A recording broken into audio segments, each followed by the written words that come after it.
지난주에 우리는 바울의 삶을 가득 채우고 있는 것이 무엇이었는지를 함께 생각해 보았습니다. 바울은 무엇으로 가득 차 있었습니까? 예수 그리스도 그 한 분으로 가득 차 있었습니다.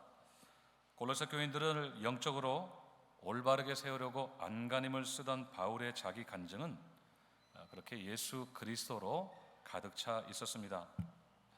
세 가지 이유를 살펴보았습니다. 첫 번째로 그는 골로새 교인들을 위한 희생을 그리스도의 남은 고난을 자신의 몸에 채우는 것으로 이해했고, 두 번째로 자신의 삶을 다해 증거하는 예수 그리스도가 만대로부터 감추어져 있던 비밀이라고 했습니다. 마지막으로 그는 모든 성도들이 그리스도 안에서 완전한 자로 성장하기를 바랬습니다. 그렇게 바울의 모든 삶은 그리스도로 시작해서 그리스도로 끝나는 삶, 곧 그리스도 중심적인 삶이었습니다. 바울이 그 극심한 괴로움 중에도 기뻐할 수 있었던 이유가 바로 그것이었습니다. 자신이 고난을 받을수록 그리스도의 고난에 동참하고 드러난 비밀인 그리스도가 온 세상에 전파되고 그리스도 안에서 사람들이 영적으로 성장하는 열매가 나타났기 때문입니다. 그래서 그의 삶에는 기쁨이 끊이질 않았습니다. 감옥이라고 하는 극단적인 상황도 그 기쁨을 결코 빼앗아 갈 수가 없었습니다. 바울처럼 그리스도 중심적인 삶을 사는 사람은 늘 기쁠 수밖에 없습니다. 예수 그리스도가 우리의 삶의 중심일 때 우리의 모든 삶은 오직 그분을 높이고 섬기는 삶이 되고, 그것을 기뻐하시는 그분이 주시는 기쁨이 우리 안에 충만히 채워지기 때문에 그렇습니다. 우리도 바울처럼 그리스도 중심적인 삶을 살아갈 때 늘 기쁨이 충만하시기를 주님의 이름으로 축원드립니다. 오늘 본문은 골로새서의 본론에 해당되는 말씀입니다. 바울은 골로새 교회를 위협하던 거짓 교사들의 잘못된 가르침을 공개적으로 드러내고 있습니다. 이미 예수 그리스도를 믿고 구원받은 그들이 예수님 안에서 굳게 서서 흔들리지 않기를 바라는 한결같은 마음으로 바울은 그 거짓된 가르침의 실체를 폭로하고 있었던 것입니다.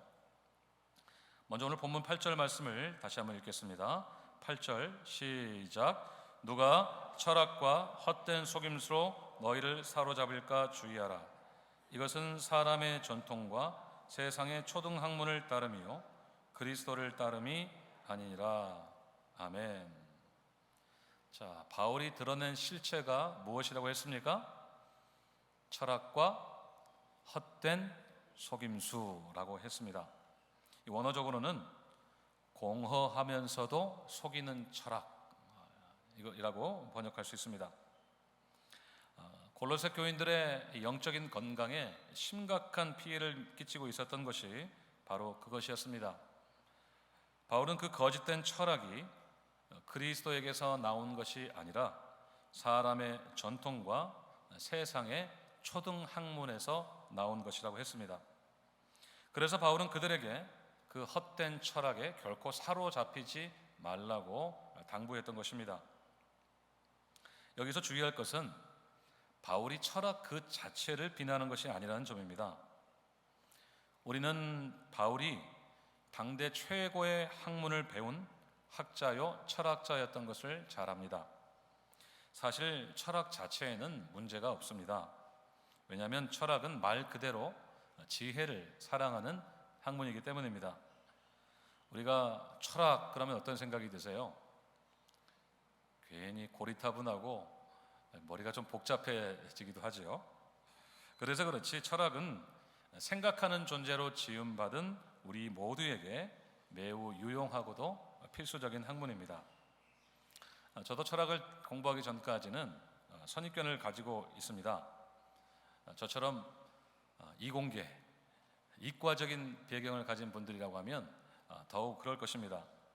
제가 철학을 전공한 것은 아니지만 박사과정에서 철학을 공부하고 또 나중에 가르치기까지 하면서 이 철학에 대한 울렁증 내지는 어떤 선입견을 어느 정도 극복할 수 있었습니다. 왜냐하면 이 철학은 전공자들에게나 필요한 학문이 아니라 자신의 삶에 대해서 또 세상에 대해서 질문을 가진 모든 사람들을 위한 것이기 때문입니다. 그래서 철학을 질문 그 자체라고 정의하기도 합니다. 철학은 질문이다, 이렇게 정의합니다. 우리가 질문을 가지고 있는 한 우리는 철학적인 존재이고, 그 질문에 대한 해답을 찾기 위해 애쓰는 것 자체가 철학적인 활동입니다. 하나님께서 우리에게 주신 논리와 이성을 가지고 답을 찾아가는 과정은 우리가 먹고만 사는 존재가 아니라 사고하는 존재, 생각하는 존재라는 것을 확인해주는 증거입니다. 그렇게 볼 때 철학은 결코 우리에게 해로운 것이 아닙니다. 오히려 철학적인 질문들은 우리들을 끊임없이 사고하게 만들어주고, 그에 대한 대답을 찾는 과정을 통해서 우리는 이성적으로 그리고 정서적으로 성장하게 됩니다. 그리고 가장 중요한 것은 이러한 질문들이 우리를 영적으로 성장하게 한다는 것입니다. 일상적인 질문부터 시작해서 심도 깊은 질문들까지 우리에게 찾아오는 이 질문들은 우리가 영적인 존재임을 인식하게 만들어주고, 궁극적으로는 영적인 대답을 찾게 해줍니다. 우리가 가진 이성의 한계가 영적인 눈을 뜨게 해주는 것입니다. 특별히 우리는 성경에서 많은 영적인 답을 찾을 수가 있죠. 그러는 과정에서 우리는 끊임없이 영적으로 성장하게 되는 것입니다. 저는 우리가 질문을 좀 많이 하면서 살았으면 좋겠습니다. 질문이 조금 많은 신앙생활이 되면 좋겠어요. 아주 작고 사소한 질문도 좋고, 오랜 시간 고민해야 되는 질문도 좋습니다. 기도가 필요한 영적인 질문들은 더더욱 좋습니다. 그 질문들에 대한 대답을 찾아가면서 우리가 지식적으로, 정서적으로, 그리고 영적으로 계속 성장했으면 좋겠습니다. 오늘 바울이 비난하고 있는 철학은 좀 전까지 말씀드린 그런 긍정적인 의미의 철학이 아니고요, 공허하면서도 속이는 철학입니다. 8절의 말씀대로 예수님에게서 나온 철학이 아니고 사람이 만들어 놓은 전통과 세상의 초등학문에서 나온 철학입니다. 학자들은 이것이 초대교회에 만연했던 이단을 설명하는 말이라고 지적합니다. 초대교회 대표적인 이단 하면 무엇이 떠오르십니까? 영지주의가 떠오르시죠. 이 영지주의라고 불리는 이단은 동서양의 각종 철학과 유대교의 전통들, 그리고 심지어는 이방 종교들까지를 다 섞어 놓은 일종의 종교적 혼합주의의 한 형태였습니다. 특별히 영지주의는 사람의 영혼은 선하고 육체는 악하다는 이원론을 바탕으로 해서 사람이 구원을 받기 위해서는 영혼이 이 육체라고 하는 감옥에서 벗어나야 된다, 그렇게 주장을 했습니다. 사람이 구원받으려면 영혼을 가두고 있는 이 감옥인 육체로부터 벗어나야 된다, 이렇게 주장을 한 겁니다. 그러기 위해서는 사람이 특별한 지식을 깨달아야 되는데, 그 지식은 매우 주관적이고 또 신비한 경험을 통해서만 얻을 수 있다고 그들은 주장을 했습니다. 여러분 어떻게 생각하세요? 구원을 받기 위해서, 영혼이 자유함을 얻기 위해서는 주관적이고 신비한 경험을 통해서 그 지식을 얻어야 된다. 어떤 면에서 기독교 구원의 교리와 비슷한 부분이 있는 것 같으면서도 분명히 다른 주장입니다. 왜냐하면 구원은 개인적인 경험을 통해 얻어지는 지식 때문이 아니라 공개적으로 계시된 진리인 하나님의 말씀을 믿음으로 얻는 것이기 때문에 그렇습니다. 하지만 아쉽게도 그 당시에는 요즘처럼 기독교 교리가 정립되지 않았기 때문에 많은 사람들은 그런 거짓된 가르침에 미혹되기가 쉬웠습니다. 사실 이 초대교회의 이 영지주의의 이 이단의 도전은 매우 심각했습니다. 그것은 앞에서 말씀드린 대로 당시의 모든 철학과 종교를 다 합쳐 놓았기 때문에 매우 정교하고도 설득력이 있었습니다. 어떤 면에서는 물리적인 핍박보다 훨씬 더 파괴적인 힘을 가지고 있었습니다. 왜냐하면 이 핍박은 눈으로 쉽게 확인되는 외부적이고 한시적인 도전이었던 반면에 이 영지주의 이단은 쉽게 분간하기 어려운 내부적이고 또 지속적인 도전이었기 때문입니다. 그래서 많은 초대 교회들은 이 영지주의로부터 교회를 지켜내는 일을 마치 생명을 건 싸움처럼 여기기도 했습니다. 또 이 초등학문이라고 했는데요, 이 초등학문은 초등학교 학문이 아니고요, 모든 학문의 기본적인 원리들을 가리킵니다. 한 신학자는 이 초등학문이 당시 소아시아에 만연했던 신화나 점성술과 매우 밀접한 관련이 있었던 것으로 추정합니다. 이 천체의 흐름을 보면서 사람의 운명을 예측하거나 어떤 초월적인 힘을 가진 존재들에 대한 학문이라는 것입니다. 문제는 이와 같은 거짓 철학과 사상이 사람들을 진리로부터 멀어지게 했다는 것입니다. 특별히 참다운 구원자이신 예수님에 대한 지식과 믿음으로부터 사람을 분리시키는 게 그 문제였습니다. 얼마나 심각한 일입니까? 한 영혼의 구원이 달려있는 문제가 아닙니까? 사람들을 참다운 진리이신 예수님으로부터 분리시킨다고 한다면 얼마나 심각한 일이 되겠습니까? 바울은 그렇게 예수님을 은밀하게 배제시키면서 그럴싸한 종교적 체계와 학문으로 사람들을 속이는 이단으로부터 성도들을 지켜내려고 했던 것입니다. 그래서 그는 이 헛되고 속이는 철학을 만천하에 드러내서 고발하고 있었던 것입니다. 사실 이 이단에 대해서 공개적으로 비난을 한다는 것은 결코 장난스러운 일이 아닙니다. 예나 지금이나 이단의 보편적인 특징이 돈과 폭력이기 때문에 그렇습니다. 거짓된 교리를 가지고 사람들을 미혹하다가 안 되겠다 싶으면 물질 공세를 하고 최후에는 폭력도 서슴지 않습니다. 그들도 나름대로 조직을 지켜야 된다는 명분하에 그렇게 하는 것이죠. 아마 바울도 많은 위협을 감수해야 했을 것입니다. 자신들을 비난하는 바울의 편지를 읽고는 감옥 밖에서 단단히 벼르면서 바울이 석방되기만을 기다리고 있었을지도 모릅니다. 그럼에도 바울이 공개적으로 이단을 반박하고 나섰던 이유는 두 가지의 교리 때문입니다. 첫 번째는 충만에 대한 교리이고 두 번째는 거듭남에 대한 교리입니다. 오늘 9절 말씀을 읽겠습니다. 9절입니다. 시작. 그 안에는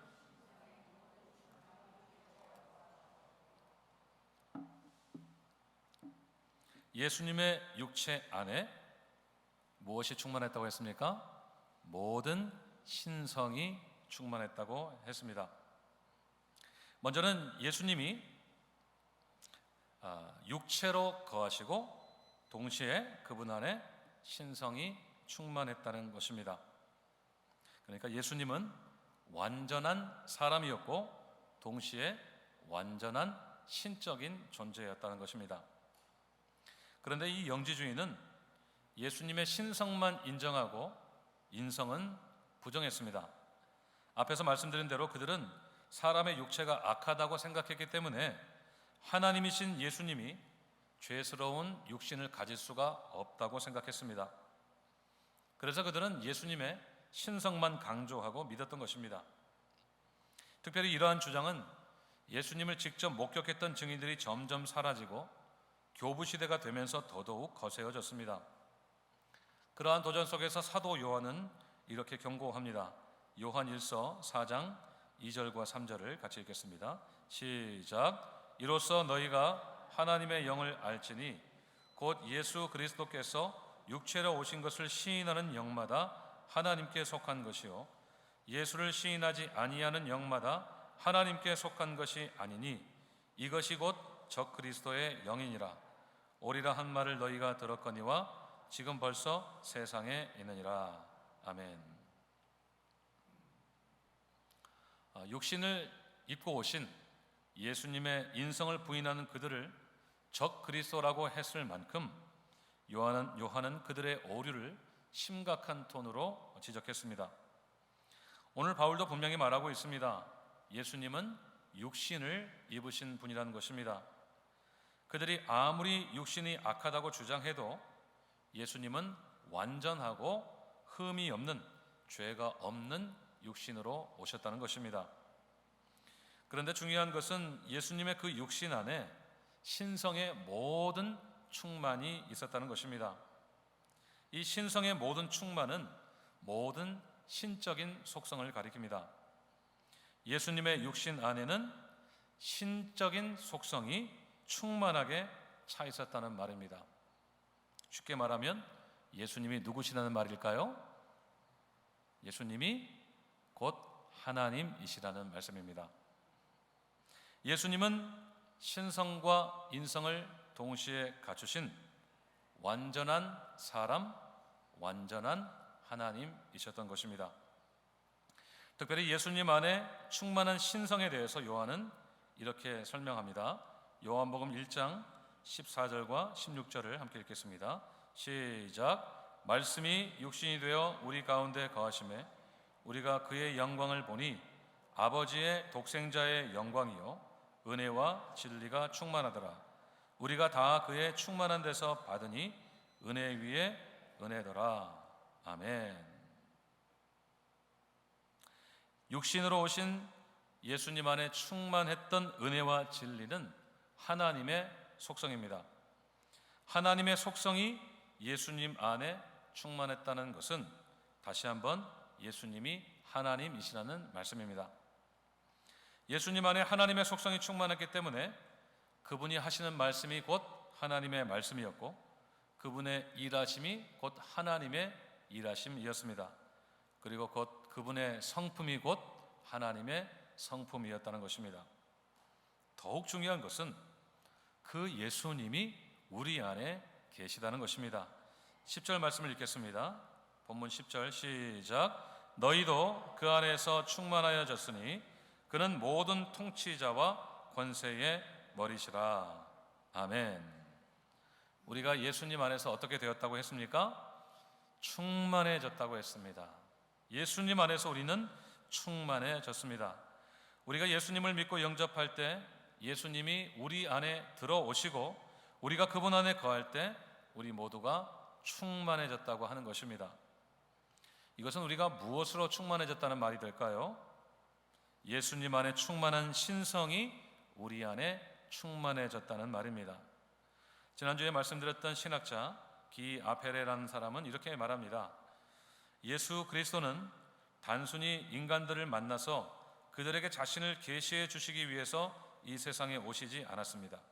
그는 인간들과 함께 살면서 그들과 하나가 되어 자기를 영접하는 자들이 그의 신령한 본성을 나누어 갖도록 하려고 이 세상에 오셨습니다. 예수님이 자신 안에 충만한 하나님의 본성을 우리와 공유하시기 위해서 이 땅에 사람의 몸을 입고 오셨다고 하는 것입니다. 저는 이 대목을 묵상하면서 너무도 영광스러운 생각이 들었습니다. 우리 안에 하나님의 속성이 충만하다고 하는 것이 너무도 영광스러웠습니다. 우리 같은 죄인 안에 예수님의 충만함이 있다는 것이 믿겨지지 않을 만큼이었습니다. 동시에 저는 너무도 감사했습니다. 하나님의 속성이 우리 안에 충만하다는 것은 그 하나님의 풍성함이 우리 안에 있다는 것이고 우리는 다른 데서 풍성함을 찾지 않아도 된다는 것을 의미하지 않겠습니까? 하나님의 풍성함이 곧 나의 풍성함이 되기 때문입니다. 그래서 우리는 더 이상 우리 안에 있는 한정적이고 불완전한 자원을 의지하지 않아도 이미 우리에게 충만한 하나님의 풍성함을 누릴 수가 있습니다. 그래서 저는 참 감사하고 또 감사했습니다. 우리 모두가 그리스도 안에서 충만해졌음을 믿으시기를 바랍니다. 그래서 우리는 더 이상 허무한 인생이 아닙니다. 아무리 세상 사람들이 인생이 허무하고 덧없고 공술에 공서가라고 이야기를 해도 그리스도 안에 있는 우리의 인생은 결코 허무하지 않습니다. 충만한 인생입니다. 그리스도 안에 충만한 하나님이 우리 안에 충만하게 거하시기 때문에 그렇습니다. 사랑하는 여러분, 늘 충만한 인생을 사시기를 바랍니다. 우리의 인생이 때때로 살다 보면 공허하다고 느껴질 수 있습니다. 우리가 불완전한 사람이니까 그럴 수 있습니다. 우리가 특별히 상실을 겪을 때 더 그렇게 느낄 수도 있습니다. 하지만 그때마다 꼭 기억하세요. 그리스도 안에 있는 인생은 결코 허무한 인생이 아니라 충만한 인생입니다. 모든 신성으로 충만하신 그리스도 안에만 있으면 그 인생은 하나님의 모든 풍성함으로 충만한 인생이 되는 것을 꼭 믿으시기를 바랍니다. 가진 것이 없어도 부유하고, 성공하지 못했어도 당당하고, 유명하지 않아도 행복하고, 심지어는 건강하지 않을 때에도 위축되지 않습니다. 복의 근원이신 하나님이 우리 안에 충만하시다면 무엇이 허전하고 아쉽겠습니까? 하나님이신 예수 그리스도 안에 늘 거하시기를 바랍니다. 늘 그분으로 충만하시기를 바랍니다. 그리스도 중심적인 삶을 사시기를 바랍니다. 그래서 허무할 수밖에 없는 인생이 변하여 충만한 인생이 되시기를 주님의 이름으로 축원드립니다. 두 번째로 거듭남의 교리인데요, 우리가 예수님 안에 거하여서 충만함을 누리는 원리가 바로 그것입니다. 바울은 11절 이하에서 우리가 신령한 본성이 충만하신 예수님 안에 거할 수 있게 된 원리에 대해서 설명하고 있는데요, 할례와 세례, 이 두 가지 의식을 가지고 설명합니다. 먼저 11절에서 바울은 그들이 받은 할례를 손으로 하지 않은 것이라고 했습니다. 그 말은 그 할례가 몸에 한 할례가 아니라고 하는 이야기가 되겠죠. 그것은 로마서 2장 29절에 나오는 대로 마음의 할례를 가리키는 말입니다. 그 마음의 할례가 어떤 것인가? 본문으로 다시 돌아오시면 육의 몸을 벗는 것이라고 했습니다. 곧 육신에 속한 옛사람이 죽고 새 사람으로 거듭난다는 말입니다. 바울은 지금 참된 할례의 의미에 대해서 설명하고 있습니다. 당시의 유대주의자들 중에서는 할례를 구원의 조건으로 보는 사람들이 있었습니다. 사람의 몸에 행하는 할례가 곧 구원의 증거라고 본 것입니다. 하지만 바울은 이 몸에 행하는 할례가 아니라 마음에 행한 할례가 우리가 옛사람과 이별하고 새 사람을 입게 만든다고 설명한 것입니다. 이 마음에 행하는 할례는 우리가 언제 받습니까? 예수 그리스도를 믿음으로 받습니다. 할렐루야. 우리가 예수를 믿을 때 하나님은 우리의 몸이 아니라 우리의 마음의 할례를 베푸십니다. 그리고 그 할례로 인하여서 우리는 새 사람으로 거듭나는 것이죠. 12절에 나오는 세례도 마찬가지입니다. 우리 12절 말씀을 같이 읽겠습니다. 시작. 너희가 세례로 그리스도와 함께 장사되고 또 죽은 자들 가운데서 그를 일으키신 하나님의 역사를 믿음으로 말미암아 그 안에서 함께 일으키심을 받았느니라. 아멘. 세례는 우리가 그리스도와 연합됨을 상징하는 의식입니다. 한 사람이 예수를 구세주로 믿고 그 믿음에 따라 받는 세례는 예수님과 함께 죽고 예수님과 함께 다시 살아난다는 것을 의미합니다. 죄로 물든 옛사람이 예수와 함께 십자가에서 완전히 죽고 거듭난 새 사람이 예수님의 부활과 함께 다시 산다는 것입니다. 예수와 함께 죽고 예수와 함께 다시 산다는 것, 그것이 세례의 의미입니다. 참으로 놀라운 일입니다. 우리 같은 죄인이 거룩하시고 죄가 없으신 예수님과 연합해서 그분과 함께 죽고 그분과 함께 살아난다니 말입니다. 이것은 또 한 번 얼마나 영광스러운 일입니까? 우리가 예수님을 믿을 때 우리 눈에 보이지는 않지만 영적인 세계에서는 놀라운 일이 일어나는 것입니다. 완전히 죽고 완전히 사는 이런 우리의 신분적인 변화가 우리가 예수를 믿을 때 일어난다고 하는 것입니다. 13절도 보십시오. 우리의 범죄와 무할례로 이미 죽었던 우리를 하나님께서 예수님과 함께 살리셨다고 했습니다. 그리고 우리의 모든 죄를 용서해 주셨다고 했습니다. 할렐루야. 또 14절에서 우리를 거스르고 불리하게 만드는 법조문으로 쓴 증거들을 다 제하셨다고, 지우시고 제하셨다고 했습니다. 그러니까 율법이 우리에게 내렸던 유죄 선고문을 다 찢어버리셨다, 다 말소해 버리셨다고 하는 의미입니다. 하나님께서 그것을 무엇으로 확인하셨습니까? 14절 끝부분에 뭐라고 되어 있어요? 십자가에 못 박으시고, 다시 한번 십자가에 못 박으시고. 아멘. 우리를 죄인이라고 규정한 율법의 판결문을 십자가에 꽝꽝 못 박아서 그것을 완전히 무효화시켜 버렸다고 하는 것입니다. 그래서 우리는 더 이상 정죄함이 없고 죄의 종의 신분에서 자유하게 되어서 참된 자유자가 되었다는 것입니다.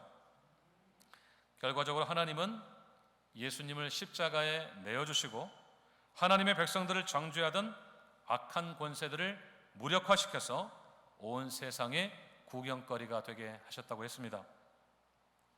예수님을 십자가에 매단 후에 자신들이 이겼다고, 승리했다고 축배를 들던 그들을 완전히 무장해제시키고 마치 폐잔병처럼 발가벗겨서 수치를 당하게 하셨다는 것입니다. 그리고 결정적으로 십자가로 그들을 이기셨다고 말씀하고 있습니다.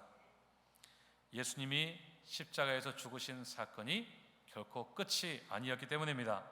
하나님이 예수님을 다시 살리셨기 때문입니다. 그분을 무덤에서 다시 일으키셨기 때문입니다. 결국 우리의 구원은 죽음을 이기고 다시 사신 예수 그리스도의 승리의 열매이고, 독생자 예수님과 함께 우리를 장사하시고 다시 일으키신 하나님, 십자가로 악한 권세를 이기신 하나님의 마스터 플랜이었던 것입니다. 그 확실한 구원의 교리로 바울은 골로새 교회가 하나님이신 예수 그리스도, 우리를 위해 죽으시고 부활하신 그리스도를 믿는 그 믿음 위에 굳게 서기를 원했던 것입니다. 말씀을 맺겠습니다. 우리의 인생은 결코 허무하지 않습니다. 예수 그리스도 안에 있는 우리에게는 그분 안에 있는 신성의 충만이 우리에게 있기 때문에 그렇습니다. 그래서 우리는 예수님 안에서 충만해졌습니다. 텅 빈 인생이 아니라 하나님의 풍성함으로 가득 찬 충만한 인생입니다. 그것이 가능했던 것은 우리를 정죄하던 율법을 하나님께서 십자가에 못 박으시고 그 십자가로 악한 권세를 이기신 그 하나님의 승리 때문입니다. 우리가 그리스도와 함께 완전히 죽고 그리스도와 함께 완전히 살았기 때문에 누리는 것입니다. 이 모든 것이 우리가 예수님을 믿을 때 하나님께서 우리에게 행하신 놀라운 일입니다. 우리는 그저 성령께서 우리의 마음을 여셔서 감동하셔서 주신 믿음 때문에 예수님을 믿고 영접했을 뿐인데, 영적인 세계에서는 이렇게 놀라운 일이 일어난 것입니다. 우리의 운명이 완전히 바뀌어버린 것입니다. 공허할 수밖에 없는, 허무할 수밖에 없는 인생이 이렇게 충만한 인생으로 바뀌어져 버린 것입니다. 그 은혜를 인해서 더 이상 허무한 인생이 아니라 충만한 인생을 사시기를 주님의 이름으로 축원드립니다. 날마다 하나님께 감사하고 충만한 인생으로 하나님께 영광 돌리는 복된 인생이 되시기를 주님의 이름으로 축원드립니다. 다 함께 기도하겠습니다.